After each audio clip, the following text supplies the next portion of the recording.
ये आध्यात्मिक पूछा गया कि काशी में एक बिरुवा देखा, प्रयाग पहुंची डाल, वृंदावन में फूल फुलाने फल लगा हरिद्वार। इसका अर्थ क्या है कि काशी में एक बिरुवा देखा। बिरुवा का मतलब होता है पूरब की भाषा में पौधा, पेड़ नहीं पौधा। ये तुलसी का पौधा, ये तुलसी का बिरुवा कहेंगे उसे, पेड़ नहीं कहेंगे। काशी में एक बिरुवा देखा। काशी किसे कहते हैं? जैसे एक शब्द है द्विज। द्विज शब्द का अर्थ है द्वि प्लस जा, मतलब द्वितीय जन्म। द्विज का मतलब है द्वितीय जन्म, द्वितीय जन्म, दोनों को मिला दिया द्विज। एक जन्म तो माँ पिता के द्वारा होता है, एक जन्म जब गुरु दीक्षा देता है तब वो बनता है द्विज। इसी तरह शब्द है काशी। काशी का अर्थ है जो काया है इसमें शीश, का से काया, सी से शीश, ये काशी है। यहाँ पर एक पौधा लगाया जाता है जब हम कि काशी में एक बिरुवा देखा।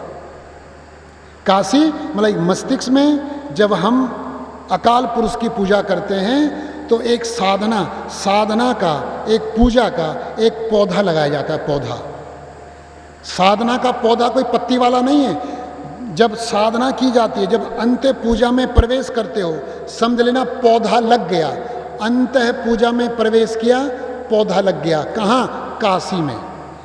काशी में एक बिरुवा देखा, प्रयाग पहुंची डार। प्रयाग कहते हैं जहाँ गंगा यमुना सरस्वती मिलती है। हमारे काशी में ये गंगा यमुना सरस्वती इंगला पिंगला सुषुम्ना नाड़ी हैं। ये तीनों मिलती हैं जहाँ छोटे बच्चे का कच्चा कच्चा रहता है, उसे कहते हैं गांव की भाषा में काग। जो कच्चा देखा होगा, छोटा बच्चा 1 महीने का, उसका यहाँ दबता है, उसे काग कहते हैं। यहाँ पर इंगला पिंगला सुषुम्ना ये 3 नाड़ी मिलती है। यहाँ त्रिवेणी है। यहाँ पर पहुँचते हैं, जब हम साधना करते हैं तो पहला हमारा पड़ाव त्रिवेणी है, जहाँ इंगला पिंगला सुषुम्ना का संगम है। काशी में एक बिरुवा देखा, प्रयाग पहुंची डाल, वृंदावन में फूल फुलाने। खिलोगे कब? वृंदावन। वृंदावन का मतलब है एकजुटता, इसलिए कहते हैं वृंदगान।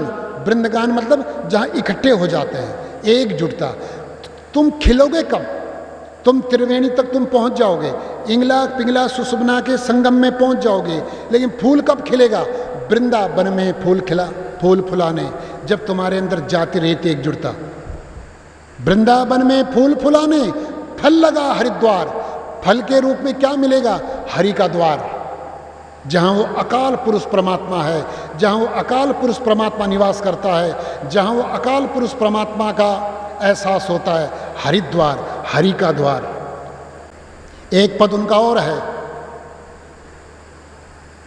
एक अचरज हमने देखा कुएं में लग गई आग। पानी के कुएं में, वे पानी के कुएं में कह रहे हैं। एक अचरज हमने देखा कुएं में लग गई आग, जल जल भुन गया, मछली पे लगाना दाग।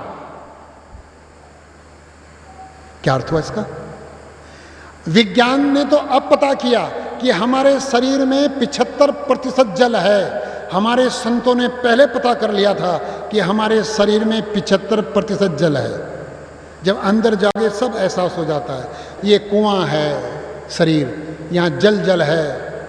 जब अंत समय आता है, ये जल जल भुन गया, मछली पे लगाना दाग। जो आत्मा है वो मछली है जो इस कुएं में रहती है, इस कुएं में जो तैरती रहती है, इस कुएं में जो विचरण करती है जो आत्मा है, उस पे दाग भी नहीं लगता कि मछली पे लगाना दाग। एक पद उन्होंने और कहा, कपड़ा बुनते बुनते वे आध्यात्मिक ज्ञान देते थे। एक पद है उनका बड़ा सुंदर कि बीनी रे बीनी चदरिया बीनी, सुना होगा। 9-10 मास बिनन में लागे। किस चद्दर की बात कर रहे हैं? इस शरीर की। वो सूत की चद्दर बनाते बनाते इस शरीर की चर्चा कर रहे हैं। बीनी रे बीनी चदरिया बीनी, 9-10 मास बिनन में लागे, कि 9 महीने में बन जाती है। रंग रेज को दीनी, कि गुरु को सौंप दी जाती है कि गुरु इस पे रंग चलाए। रंगरेज कहते हैं पूरे गुरु को, कि 9-10 मास बिनन में लागे रंग रेज को दीनी, कि गुरु के पास जाती है इस पे रंग चढ़ाने के लिए, मानवता का, इंसानियत का रंग चढ़ाने के लिए। अंतिम पद हैं, सुखदेव ने ओढ़ी औरों ने ओढ़ी और भी निर्मल कीनी। अरे जब इस चद्दर को तुम साफ नहीं रख सकते तो गंदा भी मत करो। और गंदी होती है कर्मों से, सोच से। अगर इंसानियत के खिलाफ कोई काम करेंगे हम तो ये चद्दर गंदी होती है।